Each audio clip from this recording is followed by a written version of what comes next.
mundo del automóvil le debe muchísimo a Michelin, no solo como marca global, que lo es la marca de neumáticos más famosa que hay en el planeta Tierra, pero es que además el mundo del automóvil francés es la marca más destacada de todas las que hay. Porque si pensáis en Peugeot, pensáis en Renault, seguro que no pensáis en un producto premium o maravilloso, pero en cuanto hablas de Michelin, todo el mundo sabe que hace muy bien las cosas. Pero no solo hace ruedas, de hecho fue dueña de Citroën. En 1934 la marca del doble chevron estaba en quiebra absoluta, era muy innovadora y hacía coches muy chulos, pero lo que ocurría es que no ganaba dinero con ello, así que, como le pasaba a Lancia, mucha innovación, mucha pérdida. Michelin acabó metiéndose en todo ese lío y se quedó con Citroën. Nada más quedarse con Citroën, lo primero que hizo Michelin fue encargarle a Jacques Duclos que hiciera un estudio de mercado sobre qué tipo de coche hacía falta en el mundillo francés del automóvil.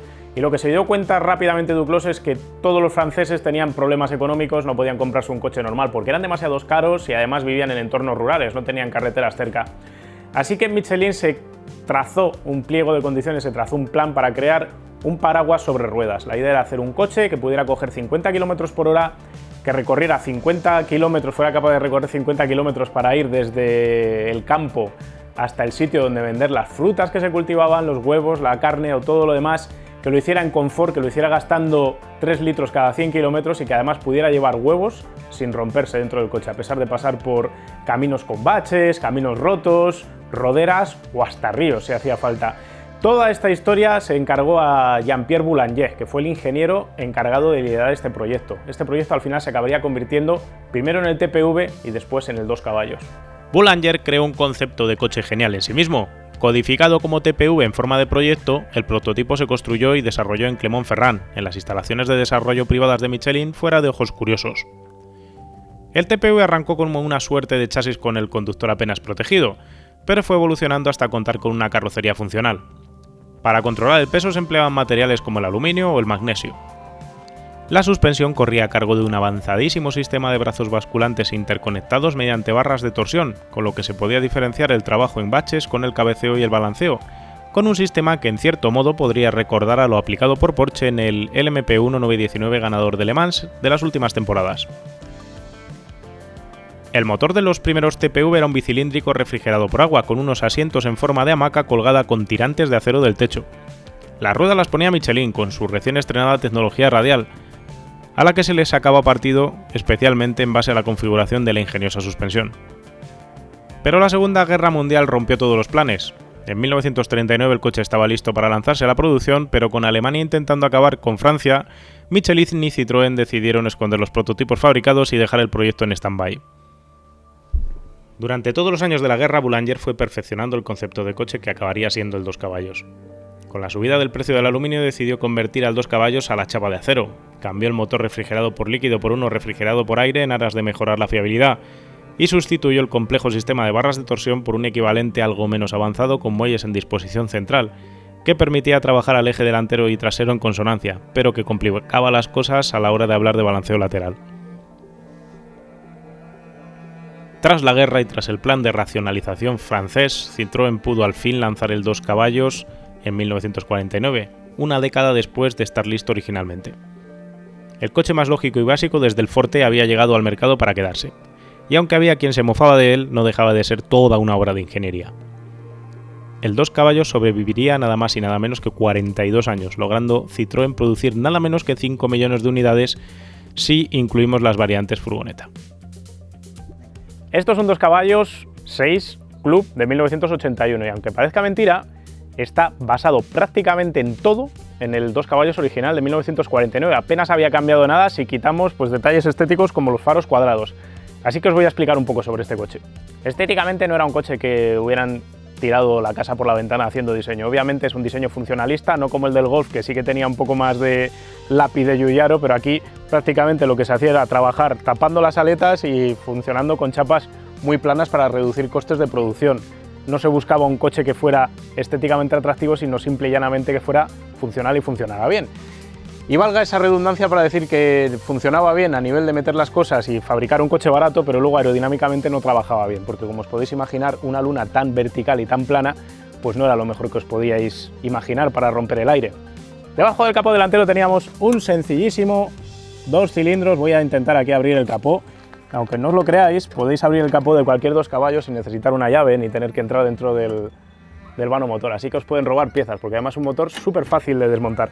Inspirado por los motores de las BMW R, que eran refrigerados por aire, tenemos un motor de 2 cilindros enfrentados, como los Porsche 911, refrigerado por una turbina de aire que chupa desde delante. Está pensado para que sea lo más sencillo posible. Empezaba con solo 9 caballos en 1949, estos ya estaban cerca de los 30. Tiene un carburador vertical alimentando desde arriba los cilindros. Lleva 2 válvulas por cada uno de los cilindros actuadas por varillas. Luego vamos a poder ver un motor de estos desmontado.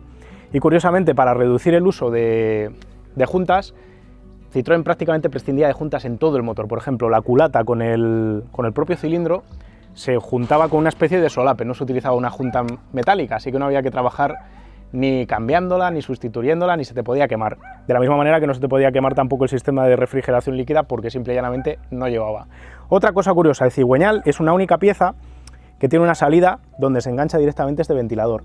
Y además el ventilador tiene una entrada que con la llave de cambiar las ruedas podemos colocarla aquí y arrancar el coche a manivela, algo que pudimos hacer hasta 1991, el último coche del mercado que yo recuerde que podías arrancar a manivela.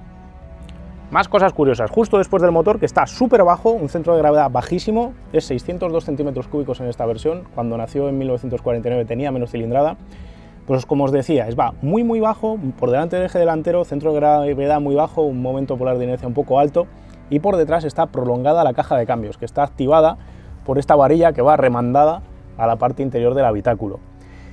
Otras cosas curiosas, tenemos los colectores de escape que salen por los dos lados y luego salen por el lateral del vehículo, el carburador que os comentaba antes, y los frenos son inboard, quiere decir que están justo a la salida del cambio. Originalmente llevaba tambores, estos modelos ya llevan pinzas para frenar con discos. De todas maneras, además utilizan un sistema con muelle para tirar del freno de mano.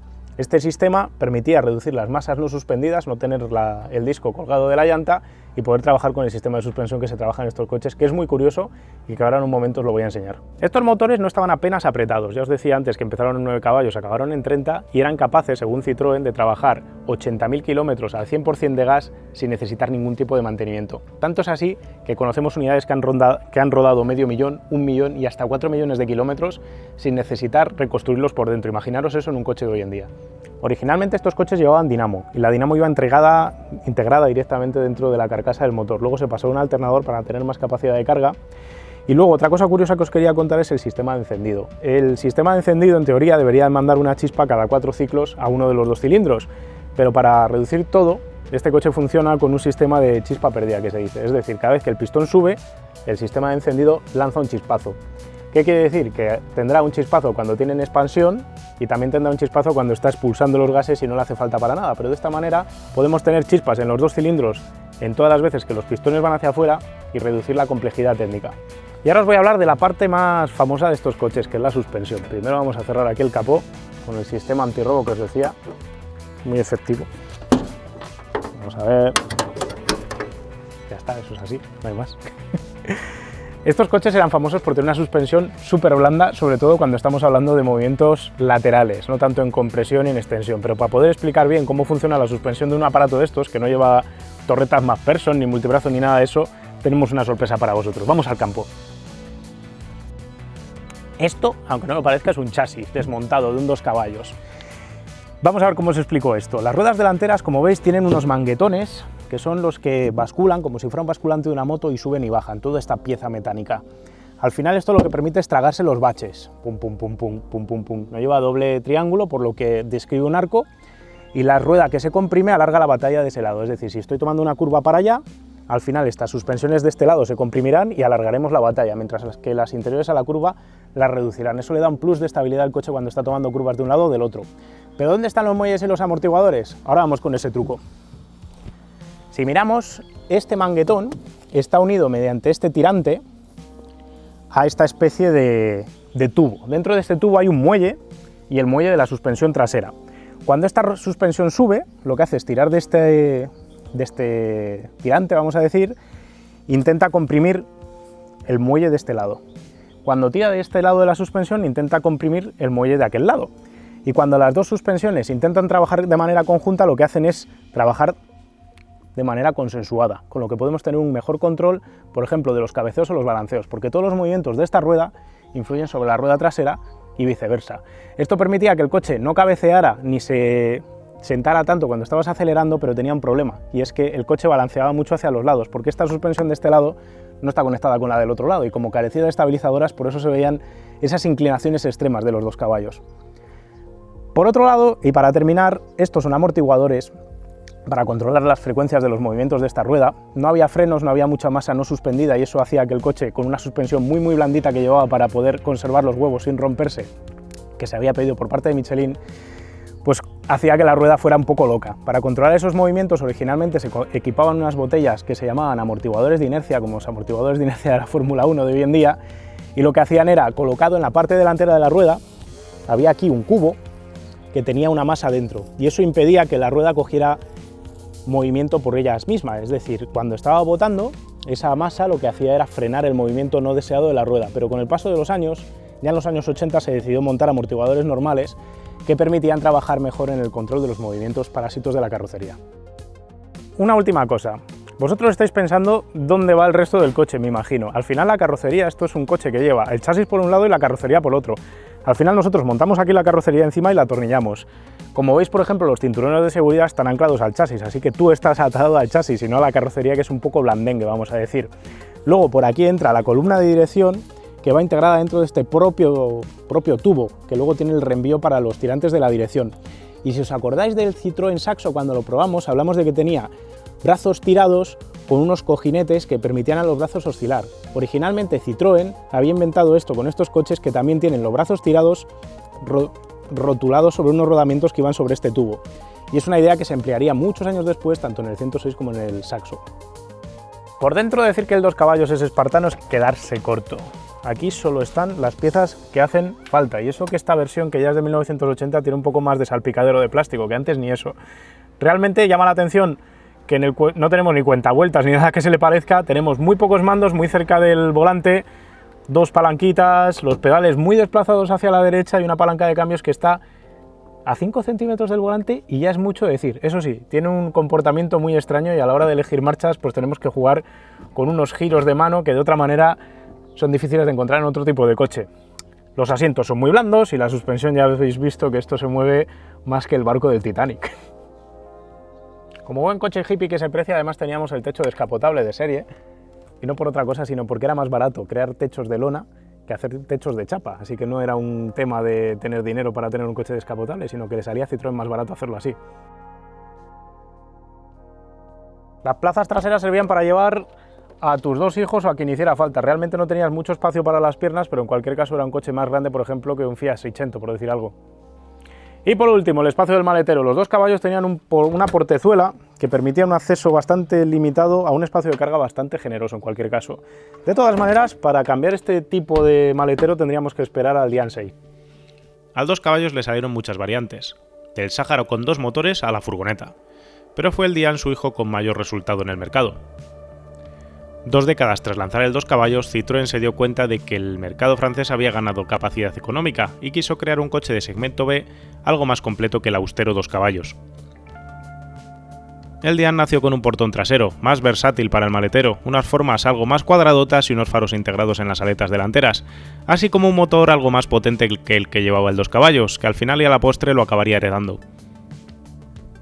De manera surrealista en todo caso, el Dian, lanzado en 1967, no logró sobrevivir a su padre, el 2 caballos, con el que compartía chasis, suspensión y conceptos básicos. Para 1983 se dejaría de producir, dejando su lugar al Visa en la gama Citroën, y siendo sobrevivido por el 2 caballos, que todavía continuaría en producción hasta nada menos que 1990.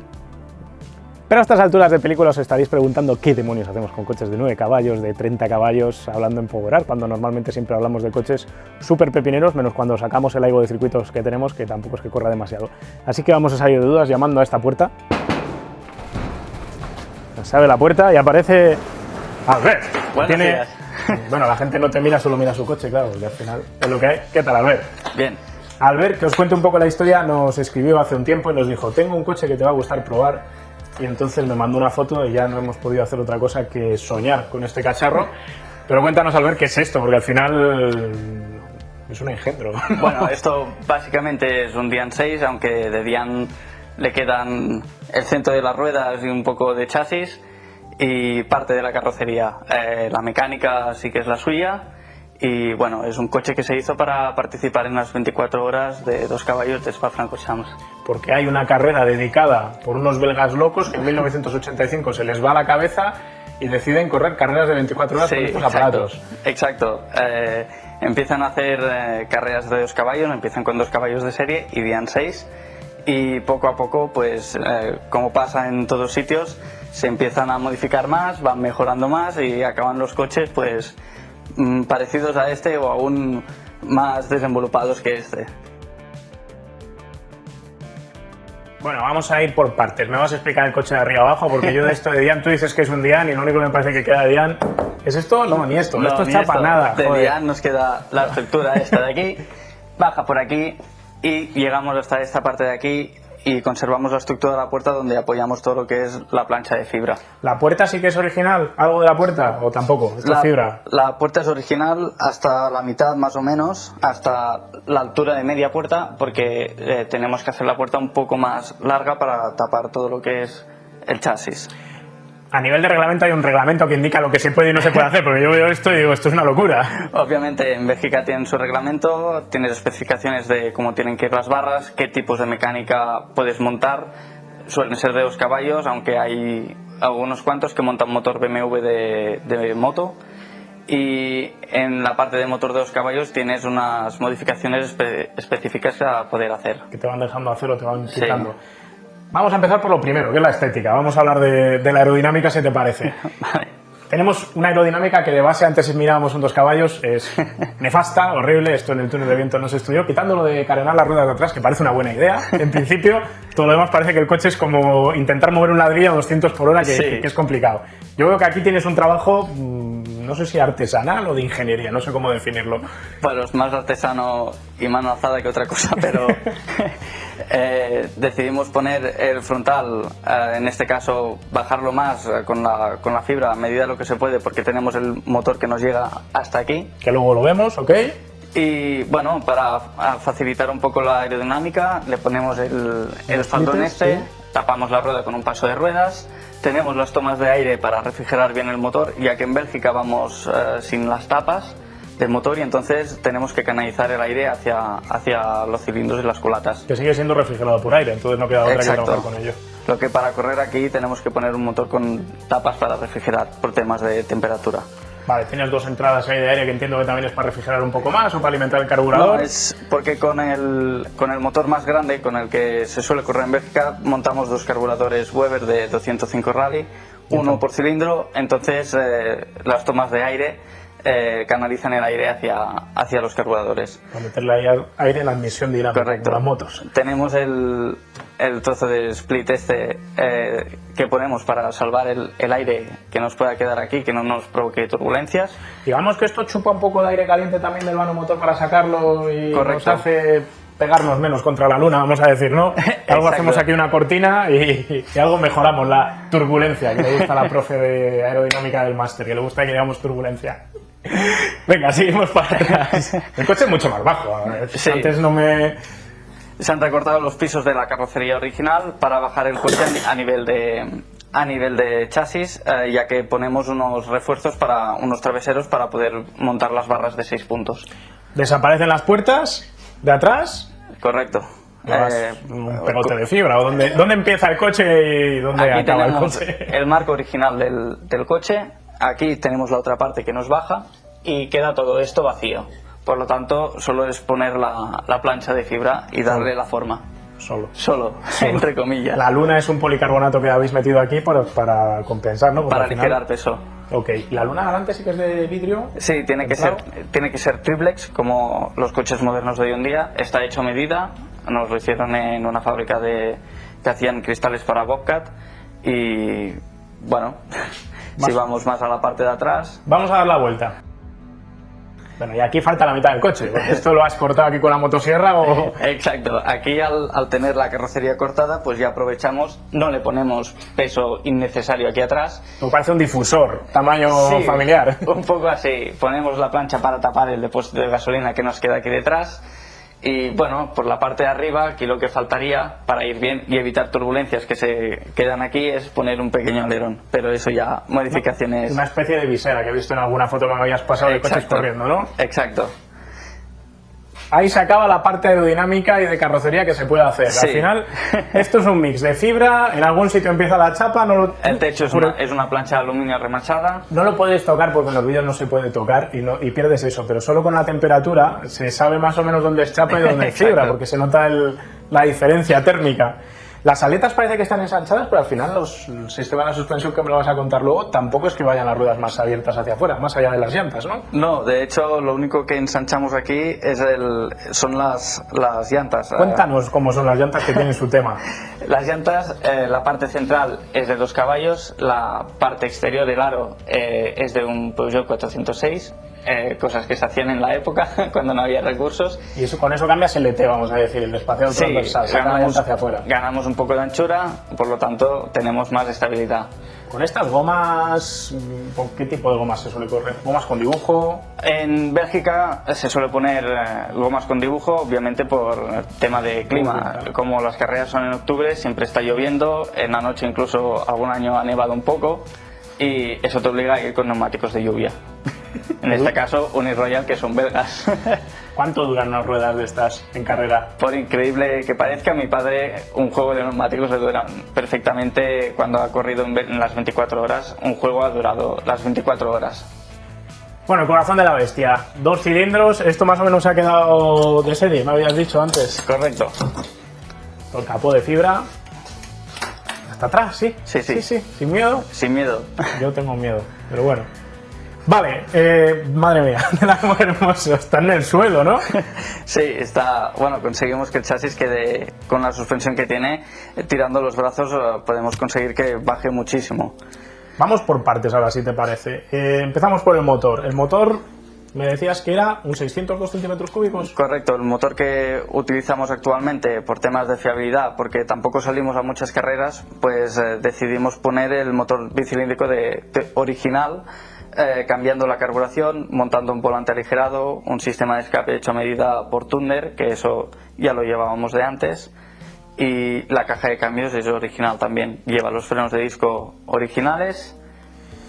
Queda como un poco más para atrás la carrocería respecto a lo que hemos visto en el otro, que parecía que venía más adelante, ¿no? Respecto al chasis. Correcto, al poder tener la carrocería separada y volver a hacerlo de cero, se opta por tirar, más o menos todos los coches lo hacen, echan para atrás la carrocería un palmo, así en caso de reparación libramos bien para poder sacar la caja de cambios, tenemos los estabilizadores a mano, la caja de dirección a mano y es más fácil trabajar sin engancharte las manos y centramos más el peso en... Sí, porque esto al final tiene un reparto de pesos complicado, porque tienes todos los kilos aquí delante asomando por delante como si fuera un 911, pero al revés. Exacto. Un poco de inercia, ¿no? Las suspensiones, yo veo que aquí no has cambiado gran cosa, que son los mismos brazos que teníamos en los dos caballos. Aquí los brazos se les pone un refuerzo para que no se doblen, con rótulas Unival, se montan estabilizadoras de Citroën AMI 6. En este caso se montan 2 estabilizadoras, que la AMI 6 solo lleva una, y se refuerza todo lo que es la parte de la dirección. Tirantes de dirección. Al final la idea de poner estabilizadores es para evitar un poco el balanceo marranero que tienen los 2 caballos. Exacto, y los Janssens, si tuviésemos el balanceo original estaríamos rascando la fibra todo el día por el suelo. Tampoco trabajaría muy bien las ruedas, ¿no? Porque al final da la sensación de que vas cambiando el ángulo de deriva del neumático todo el rato a medida que vas balanceando. Bueno, eso lo solucionamos dándole caída, que se cortaron los brazos con láser, se les dio una caída de 3 grados y así ganamos mucha estabilidad en el coche, hace una conducción que sea tipo kart. O sea, llevas 3 grados de caída delante y detrás. Y atrás también. Las manguetas son las de serie, entiendo también. Las manguetas son originales. En la parte posterior sí que se modifican las manguetas para adaptar frenos de disco de Citroën GS. Los frenos aquí siguen yendo a la salida del grupo, del cambio, ¿no? Sí. Son frenos de disco que no tienen aquí mucha historia. Y el motor veo que va todo carenado al final para que trabajes para canalizar el aire y poder refrigerar el motor bien. Esto sería lo que el otro día os hablaba yo del recuperador de aceite, del vídeo de la técnica, todo lo que sale de vapores de aceite, si no me equivoco, Lo tenemos aquí guardado. Algo bachando, ¿no? Un motor boxer Sí. que mete los 2 cilindros cada vez que aprisiona para adentro. Sí, de hecho, cada temporada más o menos sacas la garrafita y tienes más o menos hasta aquí de aceite. ¿Qué potencia da este aparato? Este actualmente debe estar en torno a los 40 y algo caballos, Son 600 kilos. más o menos. Más o menos. No es una mala relación peso-potencia, pero de todas maneras, cuando lleváis 2 carburadores y todo lo demás, ¿a dónde se puede subir con un motor de estos? Con el otro motor que lleva los cilindros del Visa, que son más grandes, cúbica hasta 650 centímetros cúbicos, y con la carburación Weber en cada cilindro lo subimos hasta casi los 60 caballos, casi el doble. 60 caballos para 600 kilos, ya son 10 kilos por caballo, eso ya empieza a Sí. moverse bien, ¿no? Exacto, vale. Los que llevan motor de moto, porque eso es otra historia. El reglamento Sí. permite correr con motores de BMW R, de la serie R. ¿Esos a qué potencias están yendo? Pues la verdad que lo desconozco, no es algo que me haya mirado. Yo he visto 100 y pico, entonces ya la cabeza se me iba calentando. Yo opto más por, ya que es 24 horas de 2 caballos, correr con el motor suyo original. De hecho, hay muchas de las carreras que siempre ganan los motores originales de Citroën. No se rompen al final. No se rompen o lo saben aprovechar más, y al fin y al cabo son motores los de las BMW que los obligan a poner bridas, por lo tanto van muy igualados. Pueden tener menos roturas ya que son más fiables. Si son más modernos al final. Sí. Veo que tienes un radiador de aceite por ahí delante asomando también. Sí, lo utilizamos porque aparte de ir refrigerado por aire, como también se refrigera por el aceite y el coche sufre de temperatura, le ponemos una placa sandwich con un filtro de aceite sacado de algo muy gordo por el tamaño Sí. que tiene, vamos. Porque... de un Opel Kadett se sacó, de hecho, para hacer el primero, y lo pasamos a través del radiador para enfriar más el aceite. Me habías contado antes de todas maneras que tenías un motor de estos del WhatsApp y que me lo ibas a enseñar por piezas, así que Sí. yo me dejo, ¿vale? Pues vamos para ahí. Siempre es importante ponerse los guantes. Ya habéis visto que el otro día con la teja de cambio nos poníamos guantes, y hoy aquí Albert se va a poner guantes para que no se ponga hecho un cirión, que yo lo veo bastante limpio al final. Bueno, este motor se desmontó para reconstruir, no se ha reconstruido aún y está sucio. Estos motores los coge una persona, porque esto es una carcasa del cárter, esto no pesa nada al lado de un...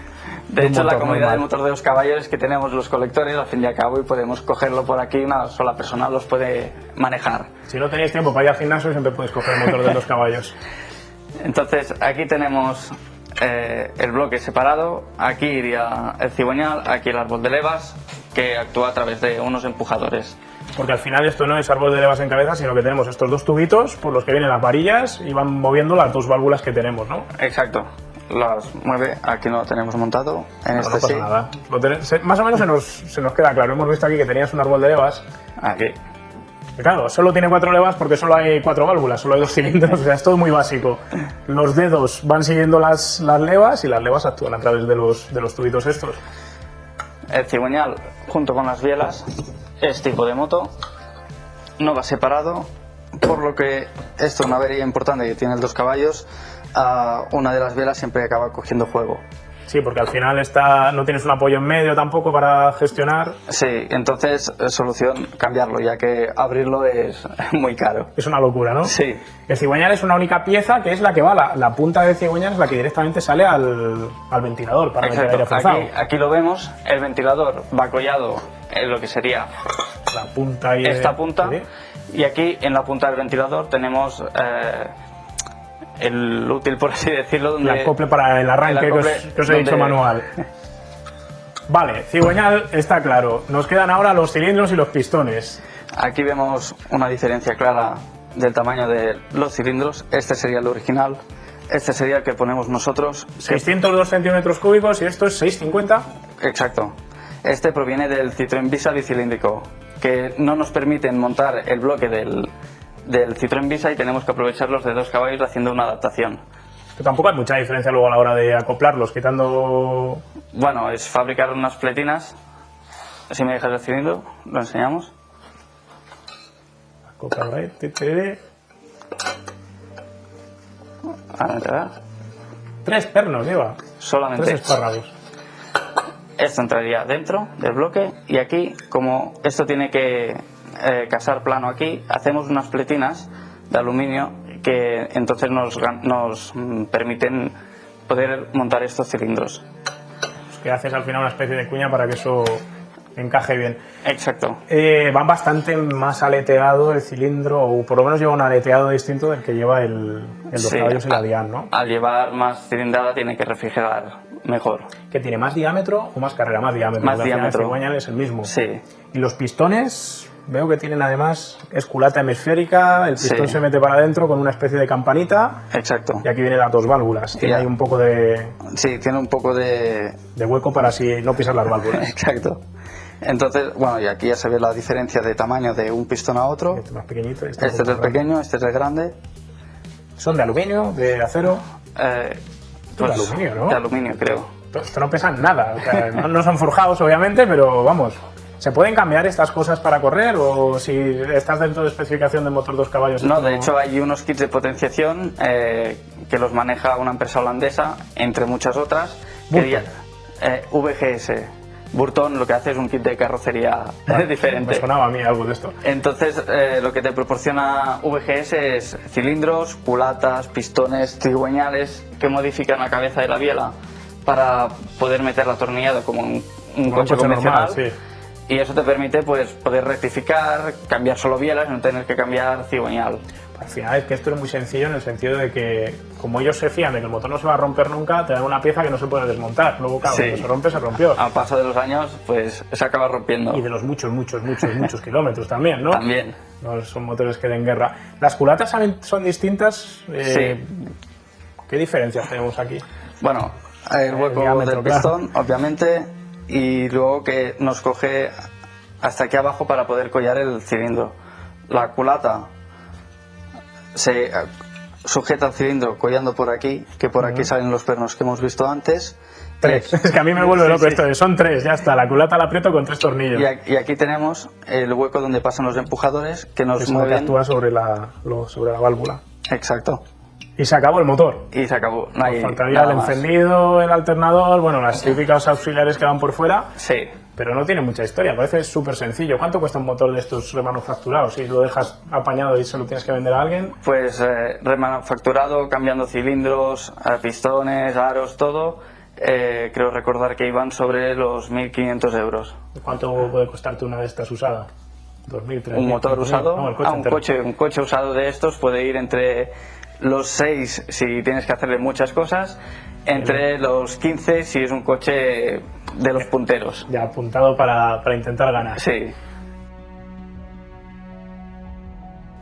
Bueno, hemos visto motor, hemos visto carburación, hemos visto todo esto. Ahora nos queda la parte de atrás esta estrambótica, que te he dicho yo antes que parecía que habías cortado medio coche. ¿Qué tenemos aquí? Porque al final esto parece que tengo aquí una toma de agua de mi casa. No, aquí lo que tenemos es un respiradero para echar la gasolina más rápido. Cuando estamos echando gasolina, abrimos, nos sale el aire y así la gasolina entra más rápido. Esto es como los de carreras que chupan el aire para poder meter más rápido la gasolina. Pues una cosa parecida, pero sin tener que chupar de aquí, ¿no? Sí, pero en plan casero. Vale, y luego todo el tema de suspensión trasera que me decías antes. Delante has cambiado y has puesto una estabilizadora, 2 estabilizadoras. ¿Aquí qué tenemos? Porque aquí sí que no es igual a la suspensión de serie. Aquí se cogió una estabilizadora de una C15. Que es gorda. Es muy gorda. Y se le añaden las orejas en los brazos y se adapta toda la estabilizadora. Lo que comentábamos antes de los frenos, llevamos aquí una pletina hecha para aguantar la pinza y poner el disco, modificando un poco el buje para poder tener el freno de disco atrás también. Se opta por poner los DGS, ya que el coche, al ser Citroën y trabajar con líquido LHM en vez de DOT 4, el GS comparte ese líquido y así nos ahorramos de hacer modificaciones más extremas. Tienes que trabajar todo el coche con líquido hidráulico de Citroën. Solo el sistema de frenos. Solo el sistema de frenos. Eso no hierve ni se calienta como parece. No, la verdad que al ser mineral aguanta bien las temperaturas y es un líquido que no da problemas. Yo lo que veo aquí es que tienes un montón de trabajo de soldadura para soldar cosas en los brazos de la suspensión, porque al final la pletina de la pinza, el soporte para la estabilizadora, todo es un trabajo artesanal que has tenido que hacer ahí. Sí, bueno, esto ya lo hizo mi padre cuando hizo el coche.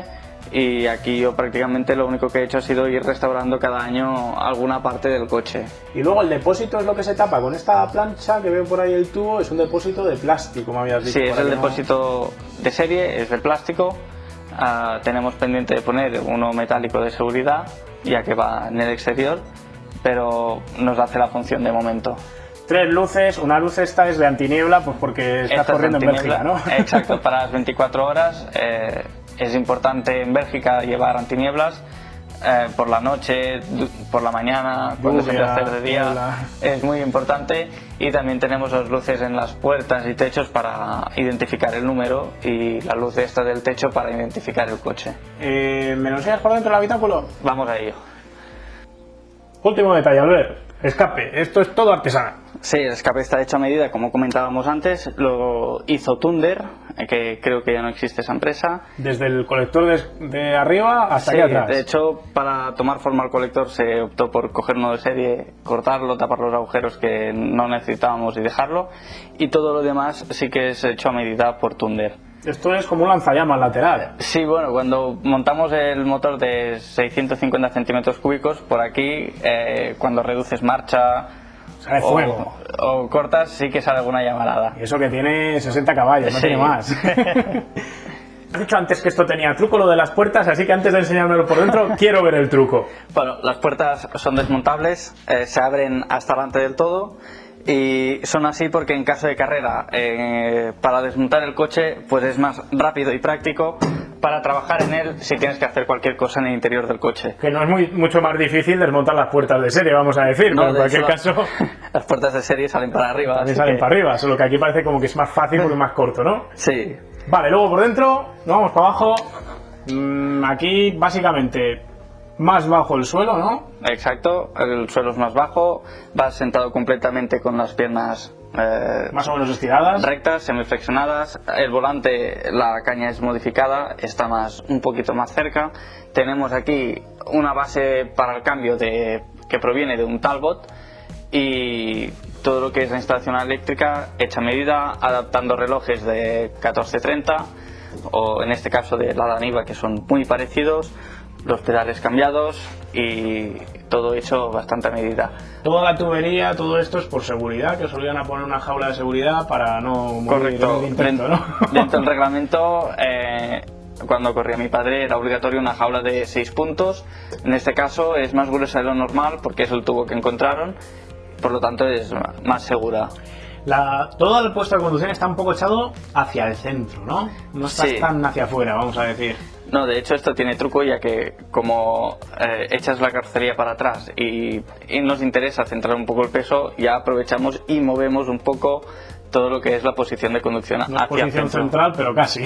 Sí, Toda la caña de dirección, cuando te estás echando un poco más hacia allí, te obliga un poco a jugar con la caña de dirección también más echada hacia la sí. derecha. De hecho, aquí debajo se le añadió una rótula que de serie no la lleva, entonces nos permite pues poder desplazar todo un poco. Y luego todo este varillaje es una locura para poderlo hacer porque no llevas ya el cambio en el salpicadero, vamos a decir, lo llevas abajo y todo eso es también artesanal, ¿entiendes? Sí, se modifica el varillaje de serie que terminaría a esta altura, se cambia la varilla por una más gorda, más resistente, se añaden rótulas Uniball para trabajar mejor con el cambio, y el cambio se pone lo más cerca posible del volante para tener más facilidad y rapidez al cambiar. Esto de Cambus, nada, esto es todo Nada. cableado ahí a degüello, que vemos por ahí los cables, que es un poco locura, ¿no? Lo que... Sí, aquí está hecho todo a medida por nosotros, con ayuda de un amigo que trabaja junto conmigo en un taller. Es electricista y sabe lo que hace. Sí, y me echó una mano. Entonces, pues pusimos los relés para todo el tema luces, que lo tenemos aquí.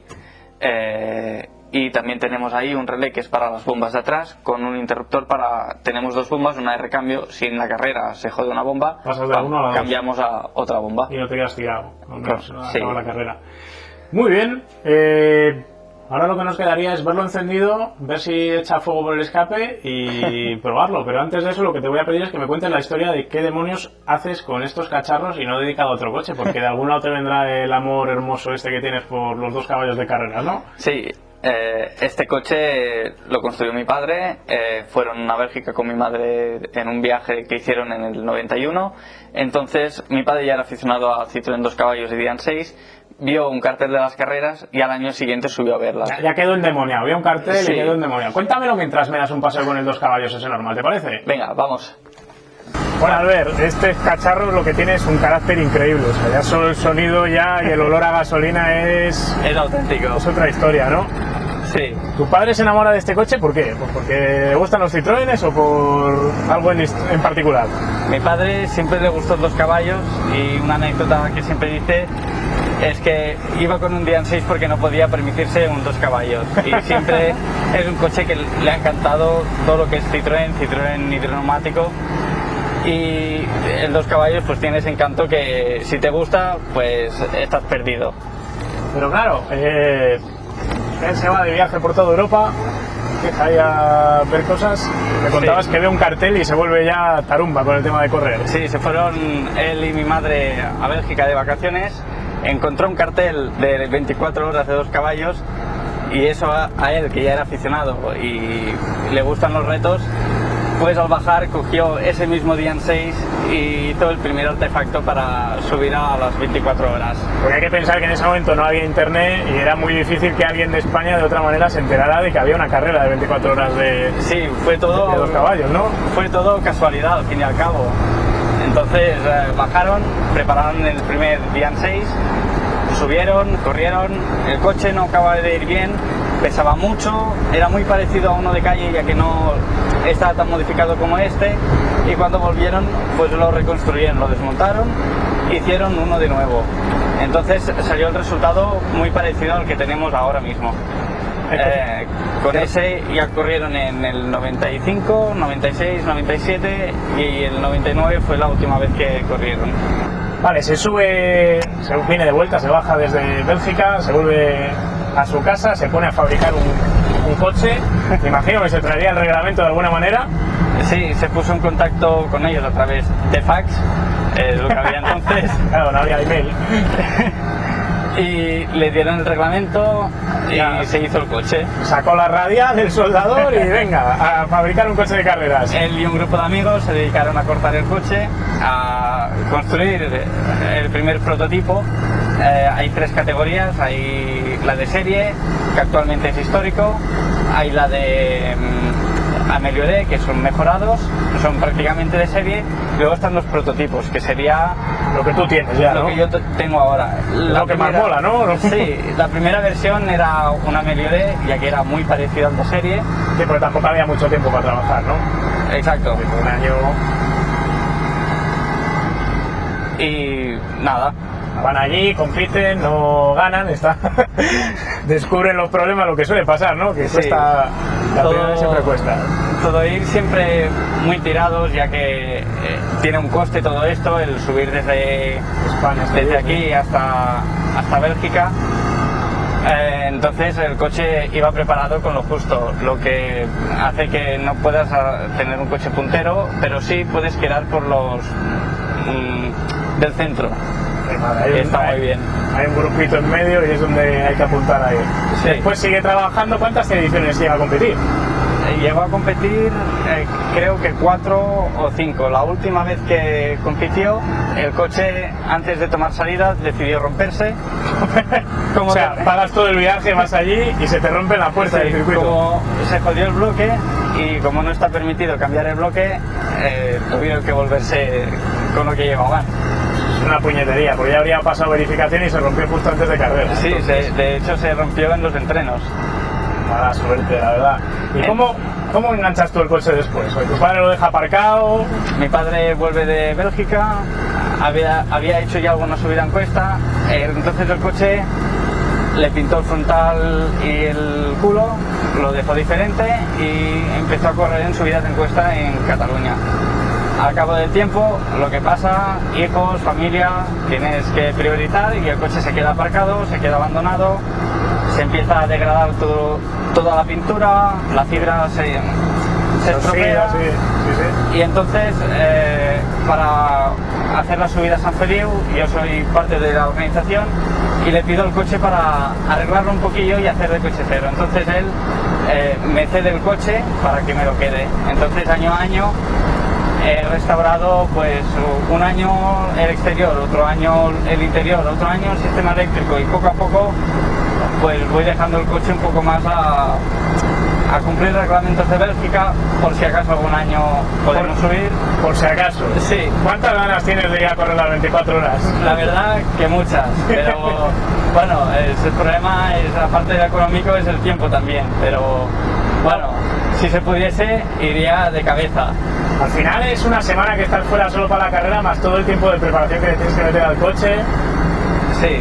Es mucho tiempo invertido y también dinero, ¿no? Sí, tienes que trabajar todo el año, tienes que probar bien el coche, tienes que dejar los motores muy bien ajustados y después toda la paliza de subir, bajar, la logística también de subir, el dormir ahí, comer y todo, un poco.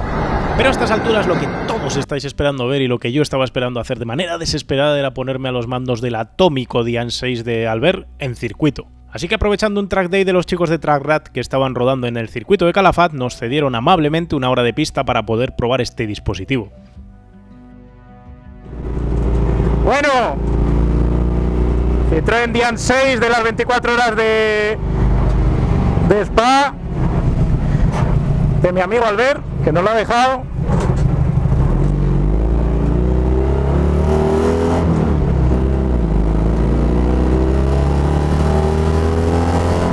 ...40 briosos caballos, pista mojada, no es el mejor día para probar un coche que no es tuyo, por riesgo de fastidiarlo, claro. Se siente bien, se siente fácil de momento. Con la pista tan mojada pues es un poco complicado. Calafat es un circuito peliagudo. No llevo servofreno, este coche sí que lleva discos delante y discos detrás, no como los de serie original. Pero el motor parece que tiene más de 40 caballos. También tiene que ser un poco el tema de que solo pesa 600 kilos, claro.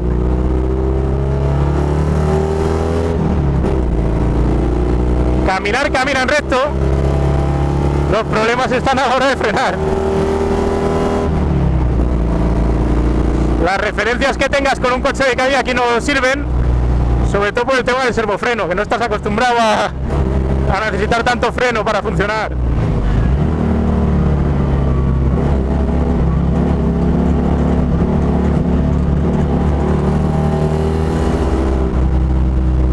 Un buen crono en Calafat tendría que ser por debajo de los 2 minutos. Yo voy a estar tardando 4.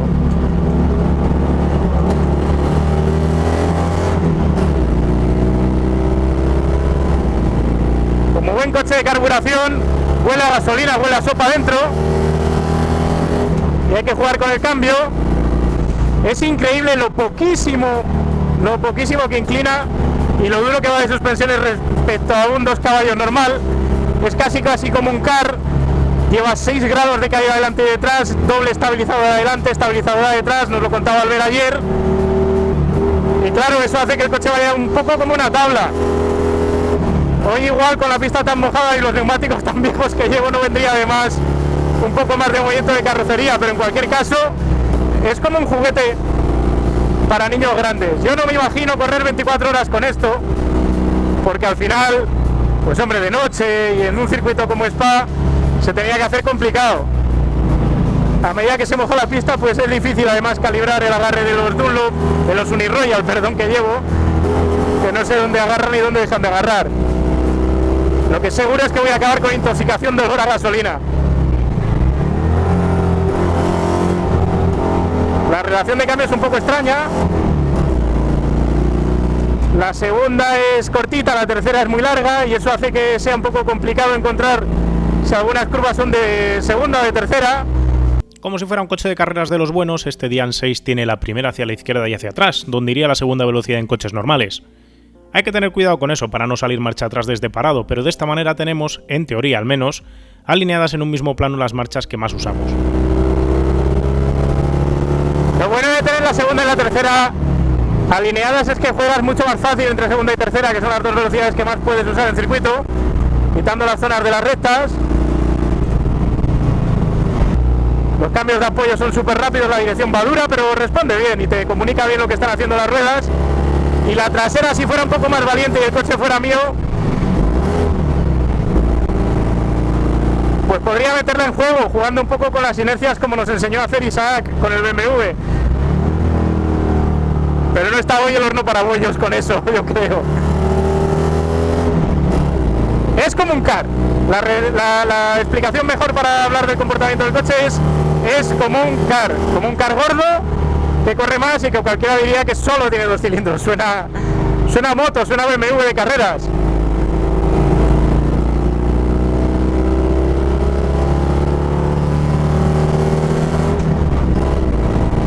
¿Me atrevería a correr una carrera de 24 horas con un coche de estos? Yo os lo recomendaría. Habría que mirar a ver si realmente es tan seguro como pinta. Me imagino que sí, que no habrá un problema.